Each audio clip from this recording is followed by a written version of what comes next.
नमस्कार, मेरा नाम है अनविका। बिहार का न्यूज में स्वागत है। ये वीडियो केवल सूचनात्मक उद्देश्यों के लिए है। हम दी गई जानकारी की सटीकता या वास्तविकता की गारंटी नहीं देते। कृपया इसे किसी भी प्रकार की कानूनी, स्वास्थ्य या व्यक्तिगत सलाह के रूप में न लें। हम किसी भी नुकसान के लिए जिम्मेदार नहीं होंगे। विशेष रूप से यदि वीडियो में दुर्घटना, आत्महत्या या आपराधिक गतिविधियों की जानकारी हो तो ये केवल समाचार रिपोर्ट है। कृपया इन घटनाओं को व्यक्तिगत रूप से न लें और उपयुक्त पेशेवर सहायता प्राप्त करें। अगर आप या कोई जानने वाला ऐसी स्थिति में हो तो तुरंत पुलिस से संपर्क करें। पुलिस हेल्पलाइन नंबर 100 और 112 है। आज 18 जनवरी दिन शनिवार है। खबरों की ओर बढ़ने से पहले हेडलाइन को देख लेते हैं। कोर्ट में सरेंडर के लिए पहुंचा पीनू डॉन अरेस्ट। पवन सिंह की तीसरी शादी की चर्चा, चुनाव लड़ेंगी दूसरी पत्नी। 80 साल बाद खुला बेतिया राज्य का बक्सा, बेशकीमती गहने मिले। तेज प्रताप ने खुद को बताया अगला सीएम सरकार गिराने की बात। राहुल गांधी बोले बिहार की जाति जनगणना फर्जी। चलिए अब बढ़ते हैं टॉप 18 खबरों की ओर। बिहार के औरंगाबाद जिले के रफीगंज प्रखंड के बालीगांव में जीविका समूह की महिलाओं से 24,80,000 रुपए की ठगी का मामला सामने आया है। आरोपी महिलाओं सीमा देवी और सविता कुमारी पर विभिन्न समूहों से पैसे गबन करने का आरोप है। सीमा देवी ने बैंक मित्रा के जरिए ईएमआई के नाम पर पैसे लिए लेकिन जमा नहीं किए। पुलिस ने पीड़ितों की शिकायत पर प्राथमिकी दर्ज कर जांच शुरू कर दी है। यह मामला वित्तीय धोखाधड़ी की गंभीरता और जांच की जरूरत को उजागर करता है। हाल ही में आयोजित एसएससी परीक्षा में late entry and rough paper नहीं मिलने की शिकायतों पर छात्रों ने हंगामा किया और पेपर लीक की आशंका जताई। परीक्षा केंद्रों पर अभ्यर्थियों ने अधिकारियों के खिलाफ नारेबाजी करते हुए पुनः परीक्षा की मांग की। छात्रों का आरोप है कि प्रक्रिया में धांधली हुई है जिससे उनकी मेहनत व्यर्थ हो गई। एसएससी अधिकारियों ने जांच और कार्रवाई का आश्वासन दिया है लेकिन छात्र इसके समाधान तक प्रदर्शन करने की चेतावनी दे रहे हैं। यह घटना परीक्षा प्रणाली में सुधार की आवश्यकता को रेखांकित करती है। लखीसराय में परिवहन विभाग ने यातायात नियम तोड़ने वाले 45 वाहन चालकों से 1,65,000 रुपए का जुर्माना वसूला। यह कार्रवाई सड़क सुरक्षा जागरूकता माह के तहत जिलाधिकारी मिथिलेश मिश्र और जिला परिवहन अधिकारी पंकज मुकुल मणि की देखरेख में की गई। अभियान के दौरान हेलमेट, सीट बेल्ट और अन्य नियमों की जांच की गई जबकि नियमों का पालन करने वालों को चॉकलेट देकर प्रोत्साहित किया गया। अधिकारियों ने नियमों के पालन की जरूरत पर जोर देते हुए इसे जीवन रक्षा का अहम हिस्सा बताया। यह अभियान सड़क दुर्घटनाओं में कमी लाने और सुरक्षा बढ़ाने का उद्देश्य रखता है। पूर्व उप मुख्यमंत्री रेणु देवी के भाई पीनू डॉन को अपहरण और जबरन जमीन लिखवाने के आरोप में पुलिस ने गिरफ्तार किया। वह कोर्ट में आत्मसमर्पण करने की कोशिश कर रहा था लेकिन एसडीपीओ विवेक दीप ने 500 मीटर दौड़कर उसे पकड़ लिया। आरोप है कि पीनू ने शिवपूजन महतो को धमकी देकर जमीन अपने नाम कराने का प्रयास किया। पुलिस ने आरोपी के 3 ठिकानों पर पहले इश्तिहार चिपकाए थे और अब उसकी अन्य आपराधिक गतिविधियों की जांच कर रही है। इस गिरफ्तारी ने कानून के प्रति सख्ती और निष्पक्षता का संदेश दिया है। मंत्री रेणु देवी के भाई पिन्नू डॉन पर कारोबारी शिवपूजन महतो के अपहरण और जबरन जमीन लिखवाने का आरोप है। पुलिस ने पिन्नू के 3 ठिकानों पर नोटिस चिपकाए और सीसीटीवी फुटेज को सबूत के तौर पर इस्तेमाल करते हुए गिरफ्तारी की रणनीति बनाई। पिन्नू और उसकी पत्नी के खिलाफ एफआईआर दर्ज की गई है और आत्मसमर्पण न करने पर संपत्ति कुर्की की चेतावनी दी गई है। इस मामले की राजनीतिक पृष्ठभूमि और रेणु देवी से जुड़ाव ने इसे और विवादास्पद बना दिया है। पुलिस की कार्रवाई ने अपराध और राजनीति के गठजोड़ पर सवाल खड़े किए हैं। समस्तीपुर के बूढ़ी गंडक किनारे पटना के मरीन ड्राइव की तर्ज पर एक रिवर फ्रंट विकसित किया जाएगा। इस योजना में सड़क चौड़ीकरण, लाइटिंग और नदी किनारे सौंदर्यीकरण शामिल है जो स्थानीय पर्यटन और अर्थव्यवस्था को बढ़ावा देगा। यह परियोजना पर्यावरण संरक्षण और जल निकासी सुधार में भी सहायक होगी।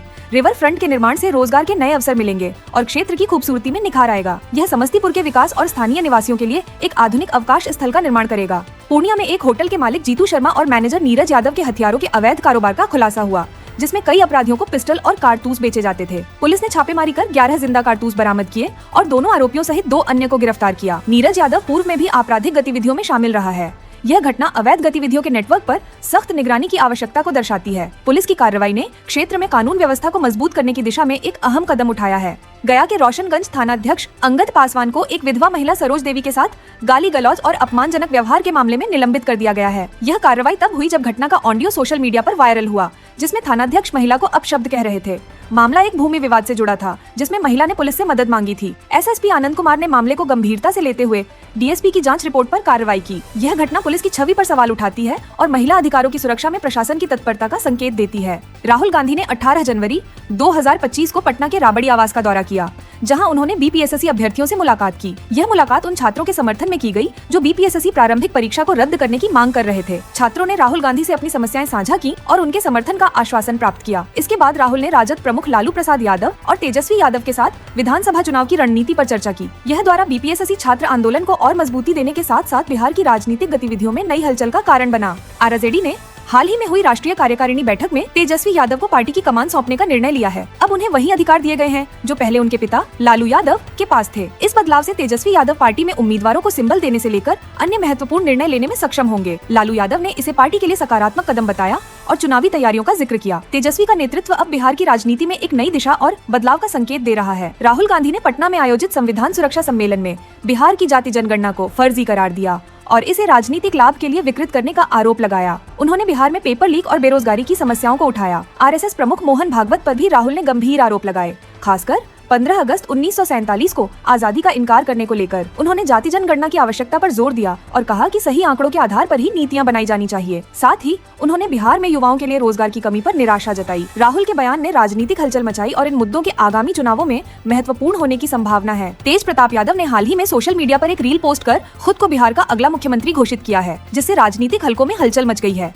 उन्होंने यह दावा किया कि वे सरकार गिराने की तैयारी में हैं, जो आरजेडी में आंतरिक सत्ता संघर्ष को दर्शाता है। तेज प्रताप के इस बयान पर सोशल मीडिया पर मिश्रित प्रतिक्रियाएं आईं, जिनमें कुछ लोगों ने मजाक उड़ाया। यह घटना पार्टी के भीतर नेतृत्व और प्राथमिकता को लेकर मतभेदों को उजागर करती है, जो आगामी विधानसभा चुनावों पर असर डाल सकती है। तेज प्रताप का यह दावा पार्टी की चुनावी रणनीति को प्रभावित कर सकता है और बिहार की राजनीति में उथल पुथल को और बढ़ा सकता है। पवन सिंह की तीसरी शादी की चर्चा के बीच उनकी पत्नी ज्योति सिंह ने आगामी विधानसभा चुनाव लड़ने का इरादा व्यक्त किया है। ज्योति ने कहा कि यदि उन्हें कोई पार्टी टिकट नहीं देती तो वे निर्दलीय चुनाव लड़ने के लिए तैयार हैं। उन्होंने अपनी राजनीतिक यात्रा की शुरुआत की है और काराकाट संसदीय क्षेत्र से चुनावी मैदान में उतरने का विचार व्यक्त किया है। वे स्थानीय जनता के समर्थन को महत्वपूर्ण मानती हैं और उनका आत्मविश्वास इस बात से स्पष्ट है कि वे चुनाव में भाग लेने के लिए पूरी तरह तैयार हैं। पवन सिंह के लोकसभा चुनाव में हार के बावजूद ज्योति का चुनावी इरादा बिहार की राजनीति में एक नई दिशा की ओर इशारा करता है, जहां स्थानीय जन समर्थन और खुद की पहचान बनाना जरूरी हो गया है। बिहार के 26 जिलों में मौसम विभाग ने कोल्ड डे का अलर्ट जारी किया है, जिसके तहत अगले 3 दिनों में तापमान में गिरावट की संभावना है। न्यूनतम तापमान 2 से 4 डिग्री सेल्सियस तक गिर सकता है, जिससे सुबह और शाम के समय ठंड अधिक महसूस होगी। प्रभावित जिलों में पटना, गया, नालंदा, शेखपुरा, नवादा, बेगूसराय और लखीसराय शामिल हैं। इन जिलों के निवासियों को घर से बाहर न निकलने और आवश्यकता अनुसार गर्म कपड़े पहनने की सलाह दी गई है। हाजीपुर में वायु गुणवत्ता खराब बनी हुई है, जिससे स्वास्थ्य पर असर पड़ सकता है। इस सर्दी और खराब वायु गुणवत्ता के कारण नागरिकों को सतर्क रहने की आवश्यकता है। पटना में एक सक्रिय भिखारी गैंग का खुलासा हुआ है, जो नाबालिग बच्चों को भीख मांगने के लिए मजबूर करता है। गैंग के सरगना इन बच्चों को अपने चंगुल में फंसाकर उन्हें काम करने के लिए कहते हैं और मिलने वाली भीख का आधा हिस्सा वे खुद रखते हैं। हाल ही में एक 11 वर्षीय बच्चे ने बताया कि कैसे उसे अगवा किया गया और उसके चेहरे पर पेट्रोल डालकर जलाया गया। यह गैंग पटना के प्रमुख स्थानों पर सक्रिय है। पुलिस ने इस मामले की जाँच शुरू कर दी है और बाल कल्याण समिति के सदस्यों ने बच्चे से मिलकर उसकी स्थिति का जायजा लिया है।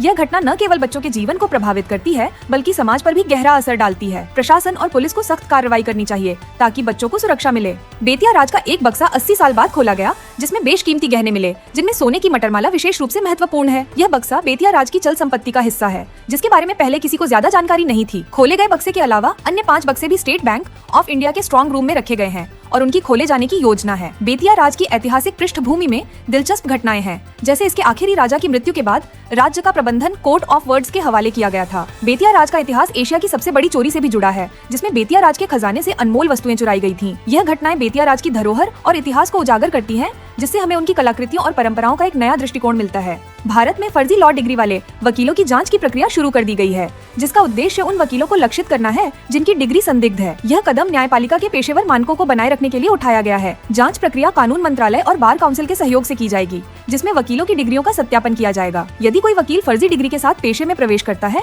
तो उसके खिलाफ कानूनी कार्रवाई की जाएगी। इस जांच का उद्देश्य न्यायपालिका की विश्वसनीयता बढ़ाना और आम जनता का विश्वास सुनिश्चित करना है। यह कदम समाज में कानून के प्रति जागरूकता और सम्मान को भी बढ़ावा देगा। बेगूसराय के रजक टोला में 70 वर्षों के इंतजार के बाद सड़क का निर्माण पूरा हुआ, जिसका उद्घाटन मुख्यमंत्री नीतीश कुमार करेंगे। यह सड़क सिर्फ गांव के विकास के लिए नहीं, बल्कि निवासियों के लिए भी एक महत्वपूर्ण कदम है, जो लंबे समय से बुनियादी सुविधाओं से वंचित थे। सड़क निर्माण की प्रक्रिया 18 दिसंबर 2024 को मुख्यमंत्री के प्रगति यात्रा के दौरान शुरू हुई और मात्र 7 दिन में पूरा हुआ, जो एक महत्वपूर्ण उपलब्धि है। स्थानीय निवासियों ने बताया कि पहले सड़क न होने के कारण उन्हें कठिनाई का सामना करना पड़ता था। अब इस सड़क से उनके जीवन में सुधार आएगा। यह सड़क न सिर्फ आवागमन में सहूलियत प्रदान करेगी, बल्कि स्वास्थ्य, शिक्षा और अन्य सेवाओं की पहुंच में भी सुधार करेगी। यह सरकार की तत्परता और प्रशासन की मेहनत का उदाहरण है, जो विकास की दिशा में एक बड़ा कदम साबित हो रहा है।